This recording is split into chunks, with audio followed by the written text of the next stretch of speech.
You want to learn languages and culture? Clic on Air is your best option. Come and join us. Listen to us every Wednesday through www.radioamigainternational.com. Radio Amiga, musical culture, 11 years on air.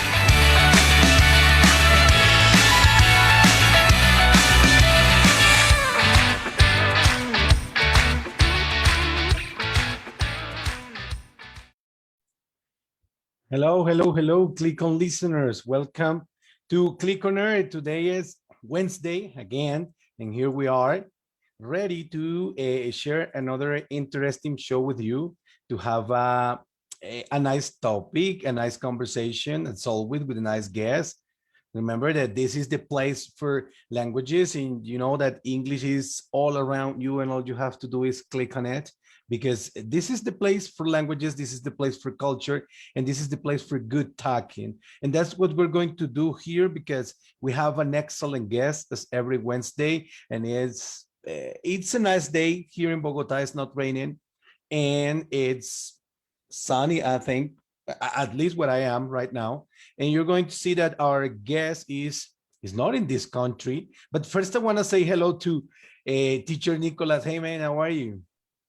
Hello, teacher Luis. Hello, Clic on viewers, Clic on listeners. Welcome to your favorite radio broadcast show. Like every Wednesday, we are here to talk about different topics, like teacher Luis said before.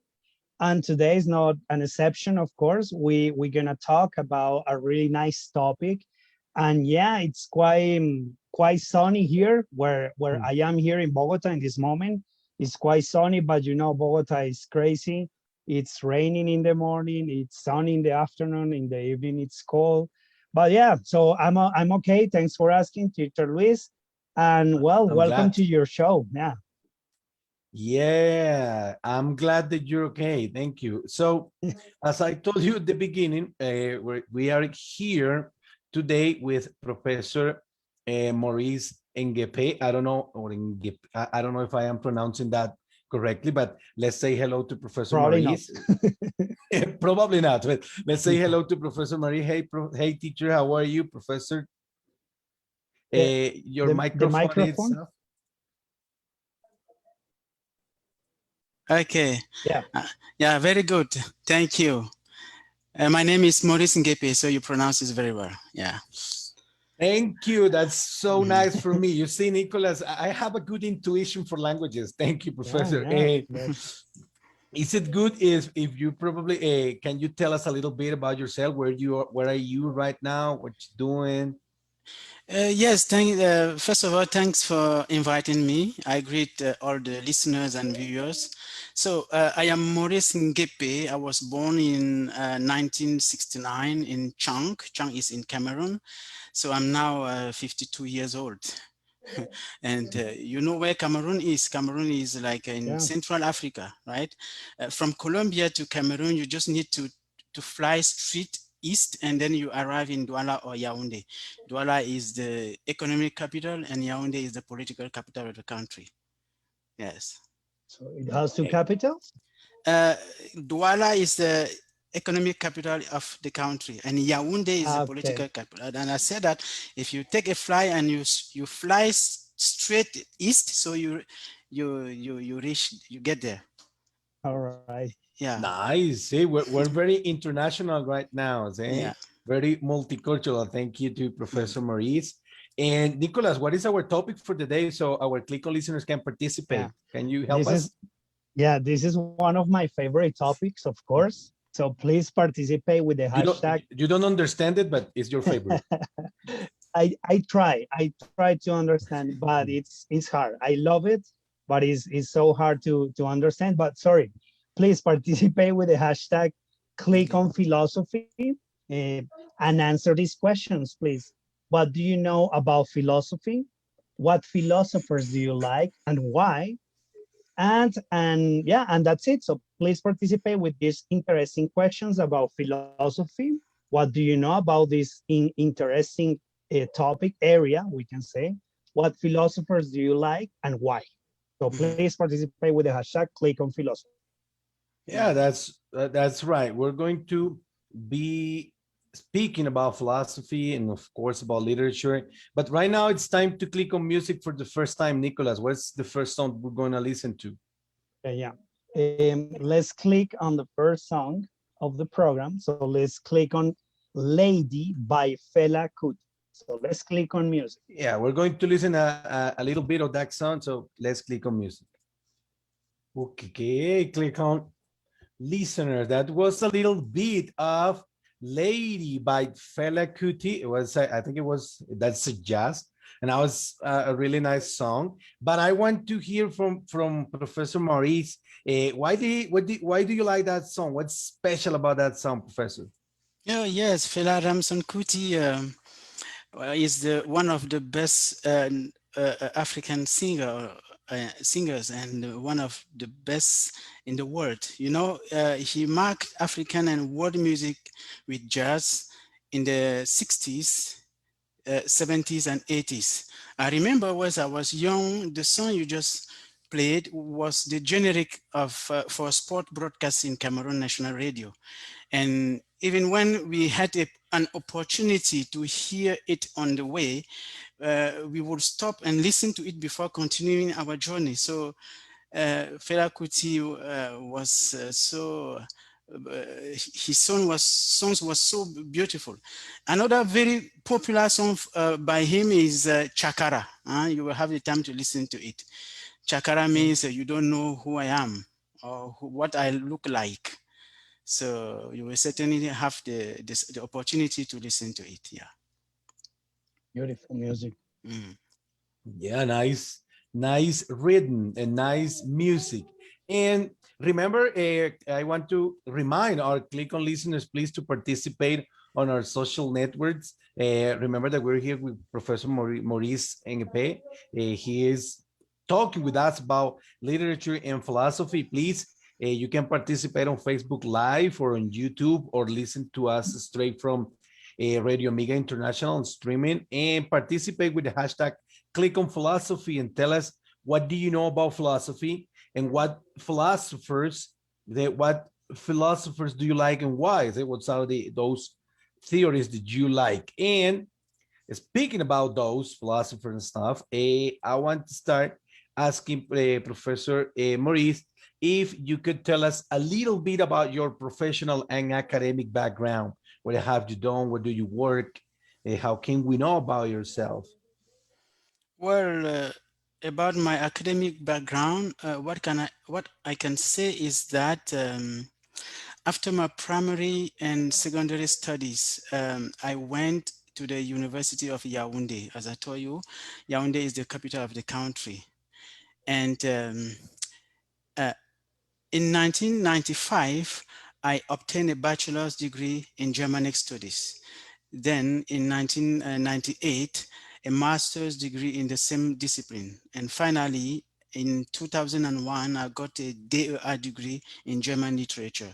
I then taught uh, German literature at the two universities of Chang and of Yaoundé.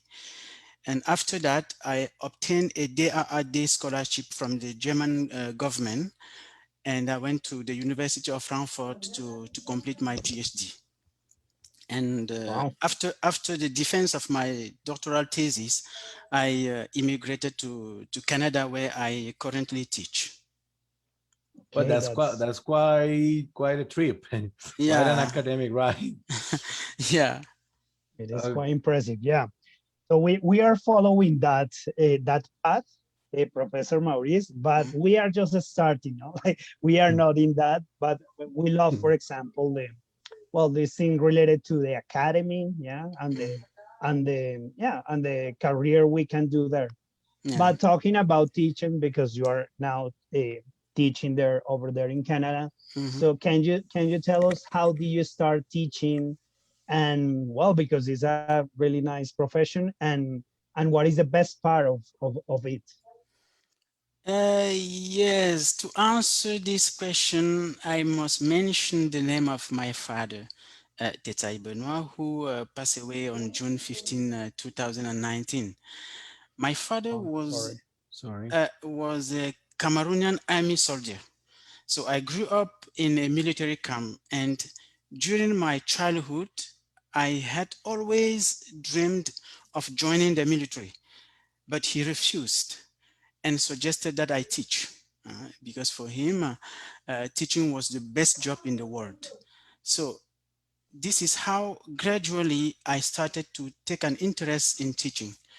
And when I obtained my bachelor in Germanic studies, I was recruited into a college to teach German language.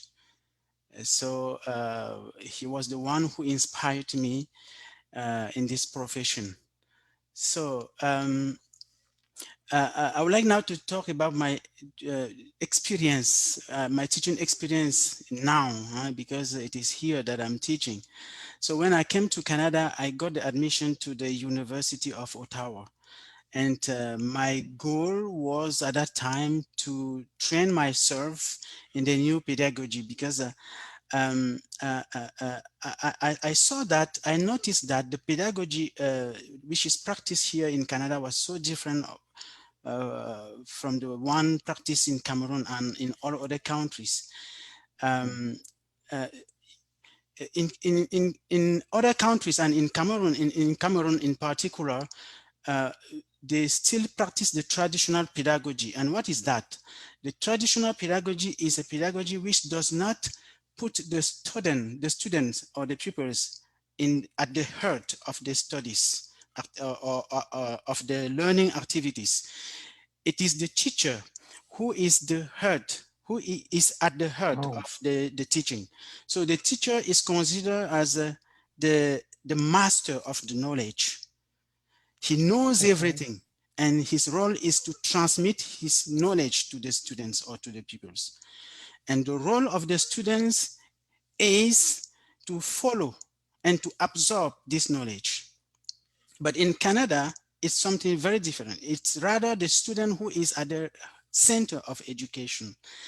The teacher is not seen as the holder of or as the master of the knowledge to be given.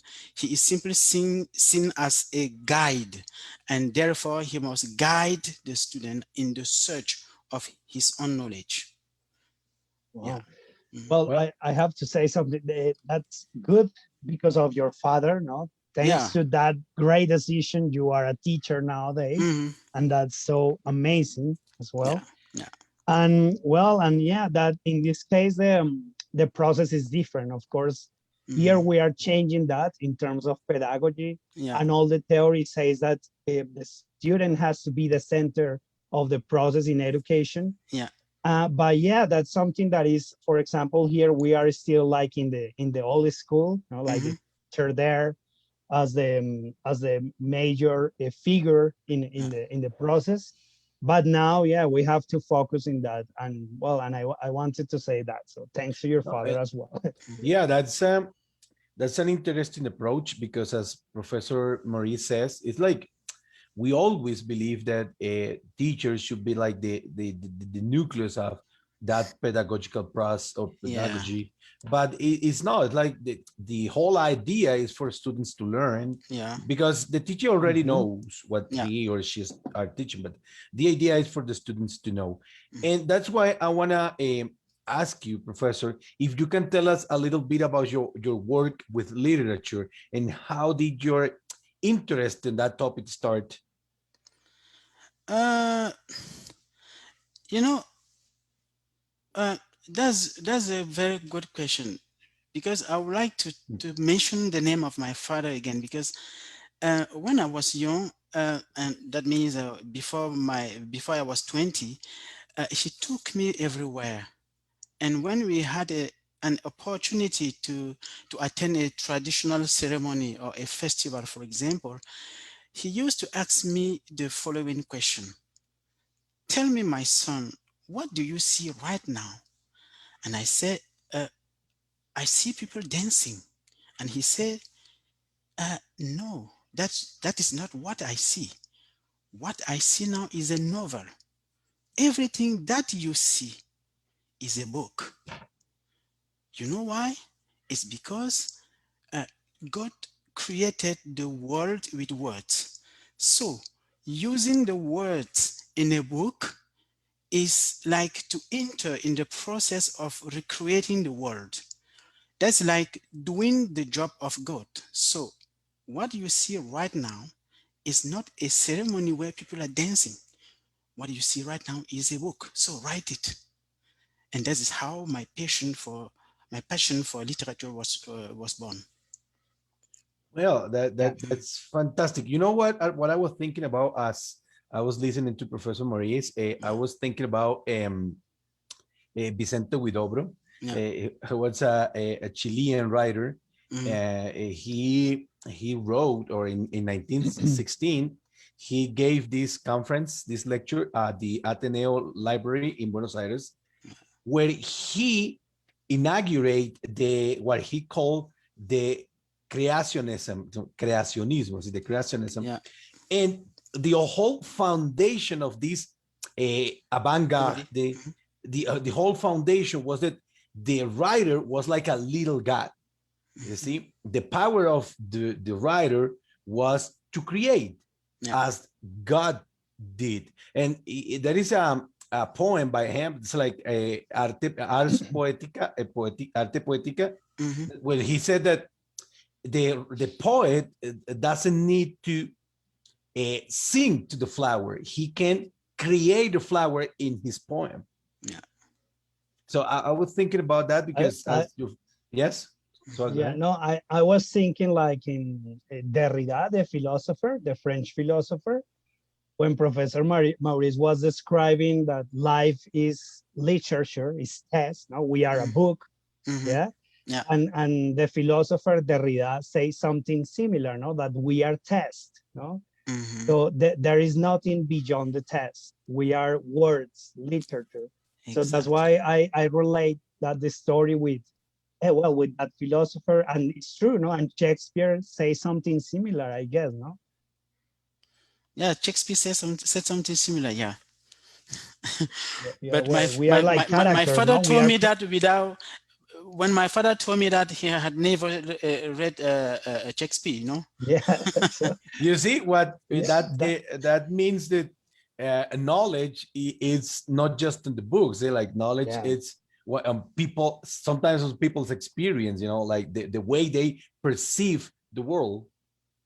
yeah. Your father sounds like a really wise guy. Very Yeah. wise. Yeah, I was thinking a very wise person. Yeah, to check that, not to understand that, to make that question to a little boy, imagine in that moment, and that change the way you are I experience your perceive life. things. Yeah.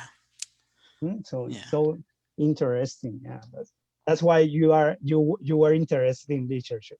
Incredible. Yeah. That's true. That's the reason why. Yeah. Okay, so talking about like more in the academic way. So you did a PhD in Germany, Yeah. Professor Maurice, Mm-hmm. and that was about literature. Yeah. Yeah. So how was that And experience? anthropology, not only. And anthropology. Okay, Yeah. sorry. Mm-hmm. And how was that experience of studying there in Germany? How was that? I will. I will Did you start from teach the. as well, or Yeah, I will start from the beginning because it's like the okay? story of anthropology itself. Because in fact, when I was in German department of the University of Yaoundé in Cameroon, I discovered the works of Leo Frobenius, and Leo Frobenius was the most famous German anthropologist of the colonial era, and in his field work, he reconstructed. The pre-colonial African civilization and the worldview of Africa before the arrival of Europeans. So I found his work when I was finishing the manuscript of The Essence of Culture. That's my first published book. And one day, Professor Lutz Goethe from the University of Saarbrücken came to Cameroon for a lecture, and he wanted a student who could help him understand the traditional African thought. And then the head of my department, whispered my name to him, and this is how he and I became friends. So we then traveled through the country. And during our travels, he said to me, uh, you speak German so well, and I don't understand how do you manage to master this language when you have never been to Germany. And then I I replied to him that I was in contact with the Leo Frobenius Institute at the University of Frankfurt in Germany, where I wanted to do my research on German on this anthropologist, Okay. because his works fascinated me very much. So he replied that when he returned to Germany, he will contact the director of the institute to tell him that he met me.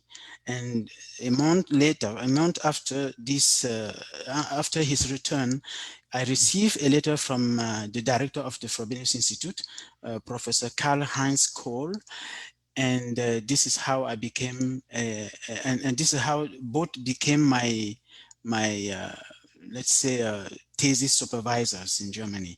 So um, after that, they wrote letters of recommendation to DRAD. DRAD, that is a German Academic Exchange Service, and I got the scholarship, and that is why I did my research there in Germany at the Frobenius Institute, and from time to time I went to Saarbrücken to meet or to work with Professor Lutz Goethe. So that's how it everything happened. Well, So that's you learned German before traveling to Germany, Yes, of course, yes. and you excellent. learned German only like sharing letters and That was on at the Department of German Study of the University of Yaoundé.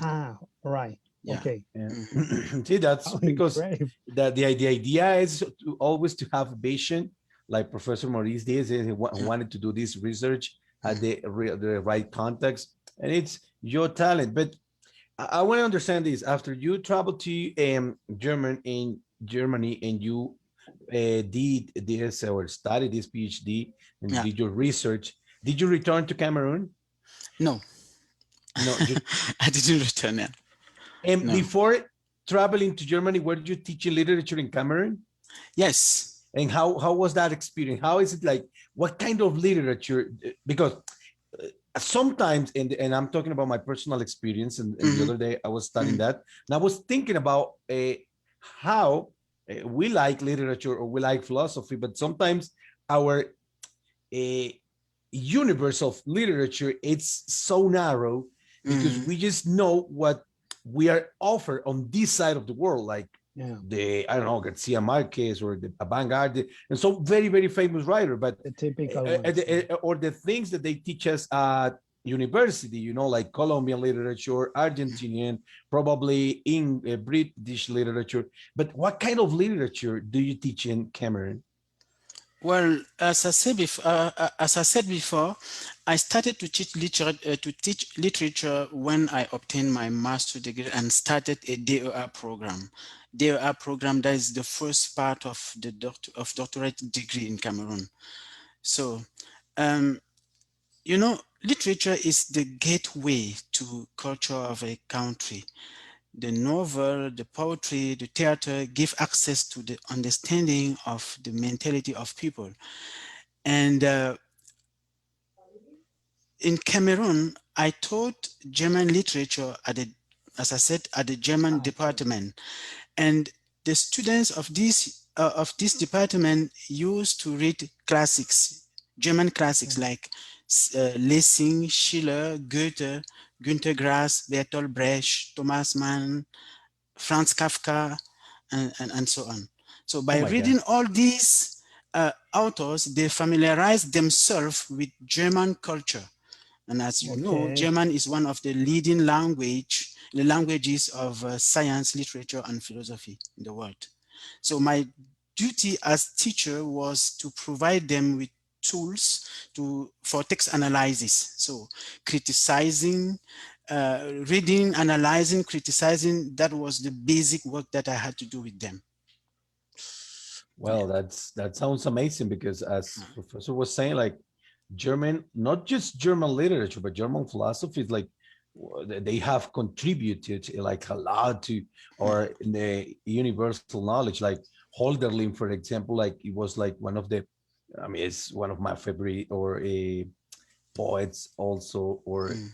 you can also I have like a one of I don't know what's the name in English, but when you read, Mm. no, las cartas sobre la educación, ¿qué llama? Cartas, the letters by Schiller. Schiller was, Mm. Yeah, Schiller. yeah, he wrote like Letters these letters about about education. education. Yeah, letters about artistic education, something like that. Hmm. Hmm. It's one of that's a tremendous book. And okay, I read it in English and Spanish, but I have, because I don't know German, but I have to confess that this one of I have always wanted to learn German, Okay. not because I wanted to, because I want to speak that language. It's because I want to To read understand. those books in the original language, because that would be like something amazing, like to try to understand those philosophers in their mother language. Yes, when But you read in the, yes, yeah, you no, yeah, understand continue. more. You understand more when you read in the original language. Yes. Yes, Yes, you that's understand more. That's my plan. I Uh-huh. want to read Thus Speak Zarathustra, but I want to read in German, no? Which is Yeah. even in Spanish, I didn't understand that. How will be so difficult in German. But yeah, that's something nice. And well, I have a question. But do they have, like, for example, the students over there of literature, they have other visions as well, no? Not only the German literature, they have other as well, no? Or they Yeah, they focus have. only. Yeah, they have history also. They have, yeah, history and linguistics, and they have But many. yeah, but the literature is focusing only in German literature. That's the Yeah. okay. Yes. Of That's course. the bit. Yes. Uh-huh. Right. So let sorry, Luis.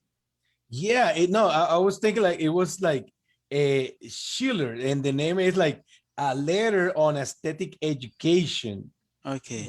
to a later Okay. age. They like, they have different letters, and it's like I don't remember exactly, but I think it's to the song of a lore of a noble man for a king that Schiller is trying to teach that young man how to appreciate aesthetic, or how to educate your like in aesthetic. And it's those are I remember the letter number 11. For me, it's one of the best.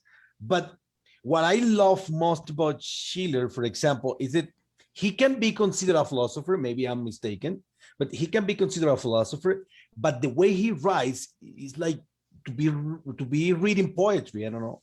Mhm. Yeah. It's it's something that I want to, yeah, that I feel when I read those kind of guys. Like they write. It's different, for example, when you read a Kant, because it's pure philosophy, like very hard to understand. Yeah. But when you read Uh, that, Schiller, it's that, like that more. is a that is a question that maybe we can make to Professor Maurice, no? Mm. Because sometimes I think the question is here, but sometimes we the philosophy and the well, there's something that we're gonna talk later about, but philosophy and literature is always close, no? So we have to check.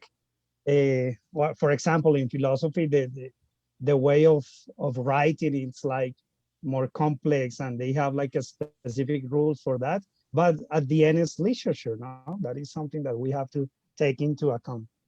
Right, but going back to checking Professor Maurice background. So we already know how you got involved in teaching and how you got involved in literature. But now we would like to know how you got involved in philosophy. So can you tell us something about, which is one of my favorite topics?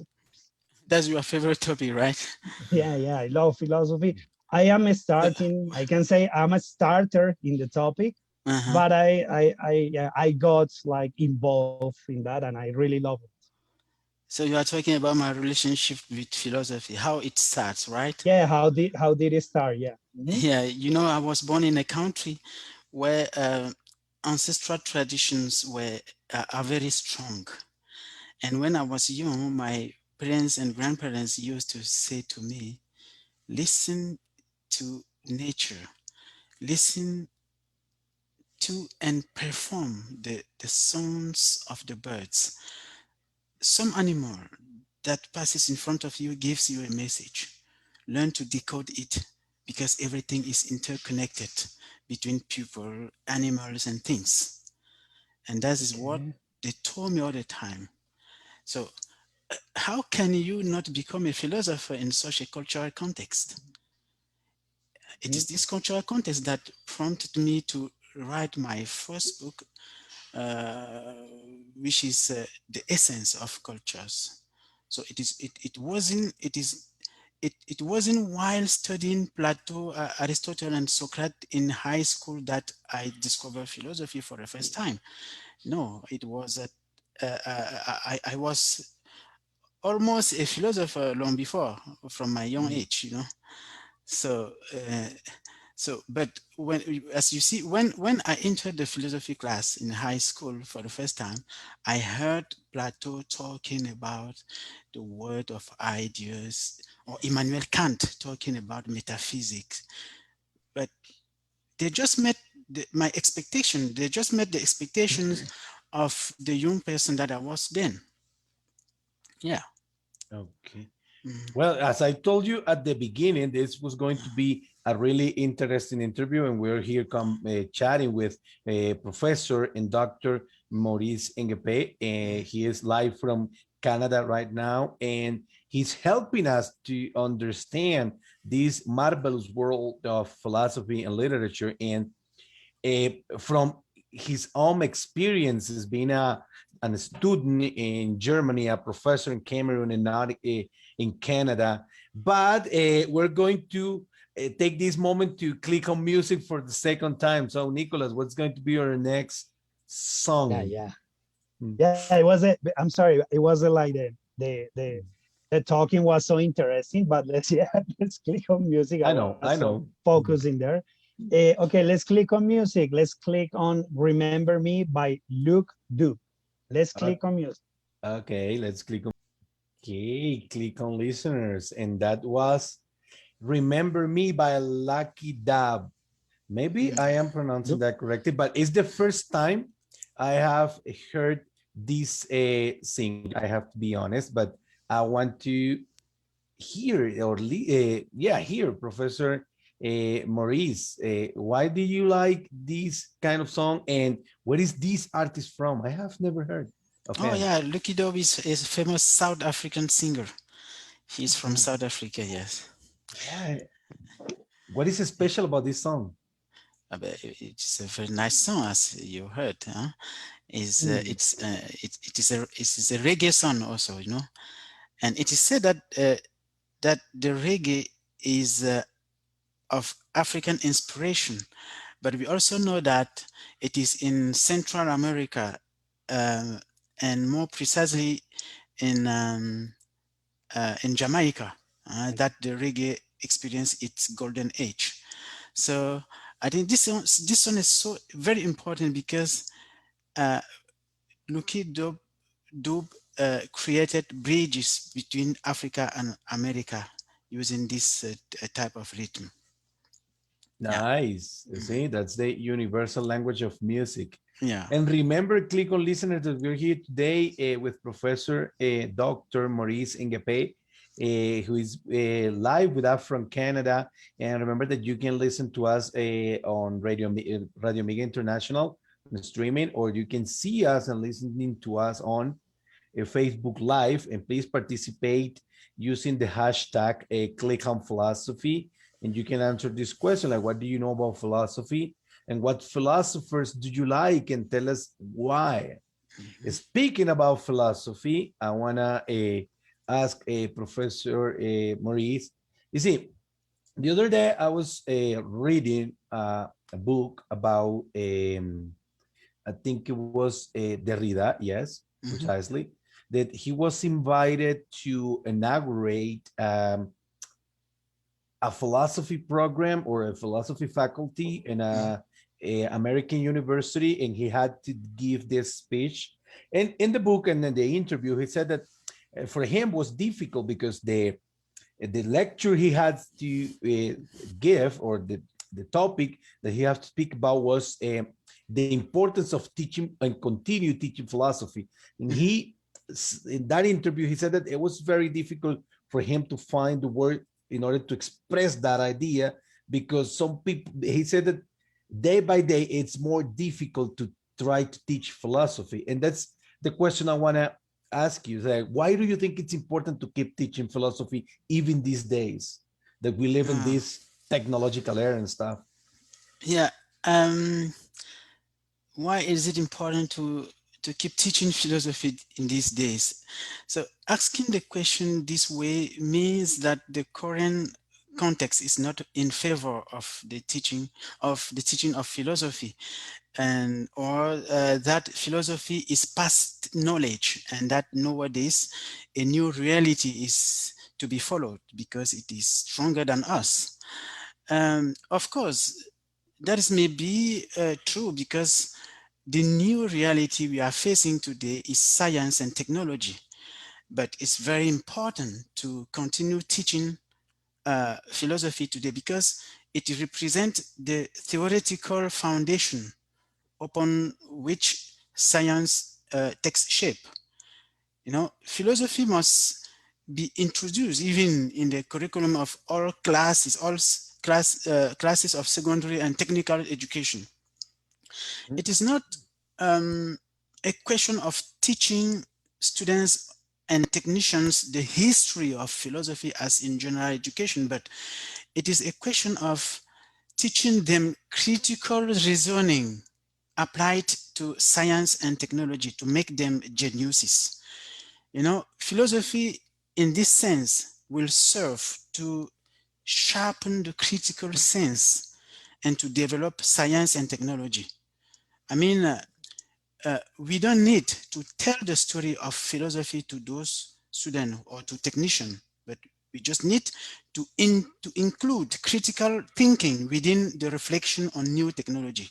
And I believe that this is how geniuses are made.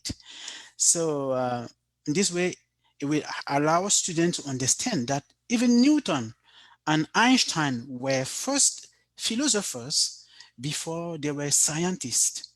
In Yeah. fact, Mhm. philosophy is an important part of the scientific reflection. That's what I think. That's what I believe.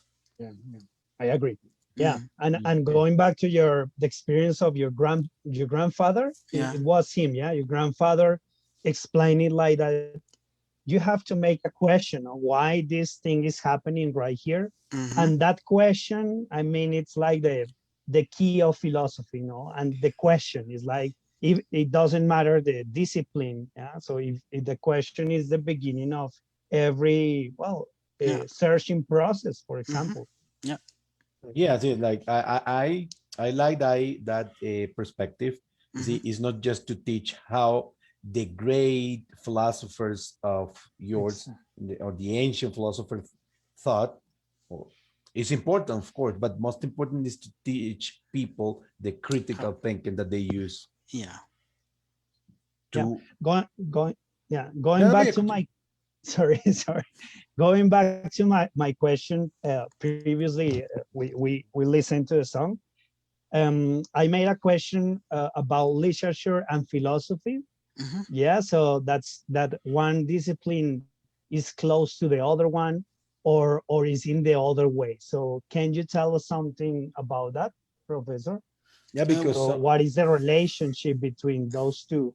it's because some It, people believe that philosophy subsumes literature, and some other people believe that is the other way around.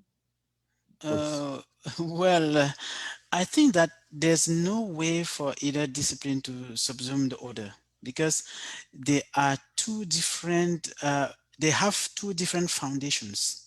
Literature is first and foremost a description. It is the description of it is the description or the reproduction of the world, of the reality. So, perceived as this description, literature is like the recreation of the word, as my father used to say. So, but philosophy is something different. It is not a description. It is the critical reflection on the word. So both are different. But in literature, there is what we call literary criticism. And literary criticism is no longer literature, but a critical judgment on literary text. From this Okay. perspective, literary criticism is philosophy. Ah, okay. Yeah, But I don't know, maybe when a philosopher makes philosophy, yeah. at the end it becomes a book, no, a test. So it becomes a literature, no. I understood that you have to create like the critical thinking, and that's philosophy, but at the end they express those in literature, in a book, isn't Yeah, it, professor? yeah, Or yes, yeah, I understand what you mean. You mean that the book of the philosopher of a philosopher is at in the end a literary text. It's like literature. That's what you mean, exactly. right? Okay, Yeah. I agree with you. All right. Ye- Okay. Hmm. So Yeah, because is there, I mean, all, I think that either literature or philosophy, both of them are language. They are language. Yeah. Is it like language is what connects them? Like we use our words to describe the world, as Derrida would say, like we use words to describe more words, like this dictionary, Hmm. I don't know, paradox that we're all the time describing and using more words. As Beckett used to say that language is how do you say, an insufficient tool, but it's the only one we have. Hmm. And speaking about those, a relationship between like literature and philosophy, we also have that this relationship between psychoanalysis and uh, sociology, see, psychology. That we know that Professor Maurice also studied that, and you wrote a book that is called, I don't know, I'm going to take a chance here with my friends. It's a L'étude Passoire de la Conscience. Yes, let me say it in French. La toute puissance de la conscience. La Here's the book. You see? de la, oh yeah, that's That's the the one. book. And it's Yeah, maybe you it's like the omnipotence of consciousness. Yeah. can you tell us a little bit about that book? What is it about, and what are the philosophical principles in that books or something? Yeah, this book, the omnipotence of consciousness, is about a dream that I had when I was 21 years old. I was student, as I told you before, in the Department of Germanic Studies at the University of Yaoundé. And at that time, there was a single condition to access to the second cycle, which consisted, on the one hand, of not repeating one level of studies among the three of the first cycle, and on the other hand, to succeed in the upper class with a minimum average of 12 over 20. So, in order to avoid being under pressure, I began working in the first year to obtain.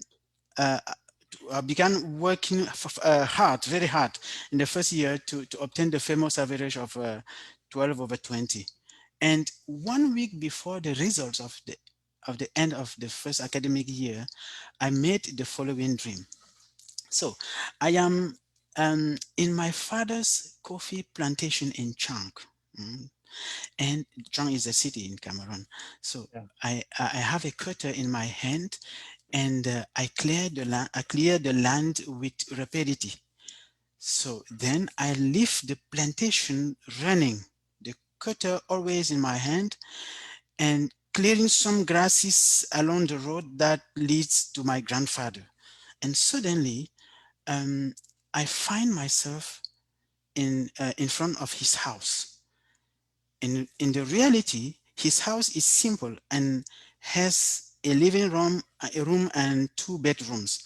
But in that dream, it is in floor and includes a level. So I raise my head and see, standing on the balcony of the floor, 11 people who look at me without saying any word. And then I wake up. So a week later, after the results, no, a week later, the result of the university examination were proclaimed, and I got the average of 1199 over 20 and not of 12 over 20 long awaited. So access to the master degree was therefore not guaranteed in the first year, but this dream marked the beginning of an unprecedented scientific adventure, because the average of 1199 over 20 plunged me into the analysis of symbolic images. And I realized that the fact that my grandfather's house was rebuilt in the dream in floor was the proof that the goal of this dream was not to satisfy my previous desires, as Sigmund Freud taught, but to produce the results of my effort. So the 11 people were not, as you know, on the ground floor, they were at the first level. So, and that was the proof that I was going to make my way to the next level. The premonitory character of this dream shocked me a lot. And I returned to my books to reread Freud and his disciples, but I found no categories, no scientific concept that could explain why a dream is no longer the moment of the satisfaction of our desires, but rather the announcement of events to come. So I therefore felt the urgency and the importance of devoting all my energies to develop a rational concept that can explain how consciousness proceeds to symbolically rebuild premonitory phenomena. So uh, that is the topic of this book, you know. But I would like to add something. How did I manage? I would like to say how to present how I managed to do that. So I just had to take into account the beauty of my grandfather's house in the dream. Uh, Doing so, it became difficult to conceive that the dream was the product of an unconscious. Yeah. I began to think that uh, and it is a product of an architect more conscious of his work. And I found out that dreams were products of a pure consciousness endowed with transcendental faculties. So this raised questions about its ultimate goal. What does the dream ultimately aimed for? And referring to that dream, I noticed that it shows the result of our daily experiences through and these through symbols representing the steps of its rational elaboration. So, building the dream in building the dream, the consciousness proceeds by a coherent and rational way to reach the result. That's why its ultimate goal is the production of that result. That's the result of our hopes, of our fears, of our joys and sorrows, and of our daily actions. So so I recommend this book to everyone, and I hope that you will find something very, very interesting inside. So yeah, Well, Yeah, thank you. that's yeah. Is I it? have heard that sometimes when people struggle with difficulties, no, yeah, especially with problems and things like that, and well, they normally dream and they can figure out how to solve those problems. No, maybe like you say before, hmm, probably it's a way, or well, in that moment the conscious is working maybe yes, to solve that problem. yeah, But the thing is that we are unconscious. Yeah, we probably we won't remember that. No, that will be something that will happen, and maybe we are losing a lot of ideas and things that maybe we are producing in that moment. Yes, when we sleep, our consciousness is not is still at work. You Yeah. see, No, it's still at and work. it's amazing how this study of dreams and these ideas by Freud continue to inspire, say, like more people. Like in this case, Professor Maurice, that he, with his curiosity about this dream, trigger all this process of writing. And well, as I told you, I mean, tremendous how do you say, tremendous interview, tremendous answer, good question. Thank you, Professor. But I'm gonna go I have some questions here. to the Facebook Live because we had some comments from our listeners, and I want to share some of them with you because Yeah. fortunately time is too short. But I wanna, for example, here I got this one by Diana Aguilar. She said, "Hello, teachers. This is really interesting interview. I'd like to ask Teacher Maurice about his books and how was his process of thinking and writing them. See, how was your writing process? Yes, He, I he just have already to, explained one. He already explained one. It Yeah, was based on the dream. yes, yeah. but the process of writing that book, As a how process long of did it writing this take? book. Yes. How? But let me explain the process. I just have to observe the behavior of our consciousness. You know, and then I identify in consciousness three faculties, which are firstly the analytic consciousness, which observes from its one-dimensional gaze the object or the phenomenon. Secondly, I noticed that there was a synthetic consciousness which seeks the outlines of the object with its gaze become and it becomes two-dimensional and make the criticism and synthesis of empirical data to elaborate laws. Thirdly, I notice the presence of a transcendental consciousness, which uses the laws elaborated by the synthetic consciousness to rebuild the world symbolically in form of dreams, symbolic act and intuitions. So the first faculty uh, is the analytic consciousness. This faculty is conscious of the object. The second one, the synthetic consciousness, is conscious of the laws that condition the existence of the object. And the third faculty is the transcendental consciousness, which is conscious of itself. This third one is a free and independent consciousness. It represents the reason in its purity and omnipotence.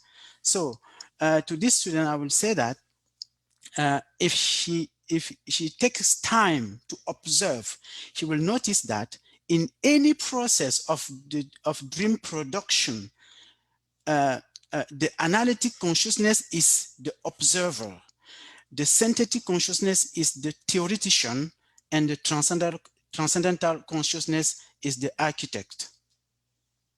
Oh, incredible. That's something That like, that answer deserves another program. Yeah. so I'm processing the answer. All I think right, that that we have time for one question, one extra question, Nicolas, or yeah. another comment. Do we have time? Okay. So I have a question from one of your students over there in Canada, Professor Maurice. Yeah. And please, can you tell us what is the difference between Quebec and the rest of Canada? There's no difference. Maybe the difference at the level of the language. In Quebec, we speak French, and in the rest of Canada, we speak English, but the country is almost the same. I mean, we have the same buildings everywhere.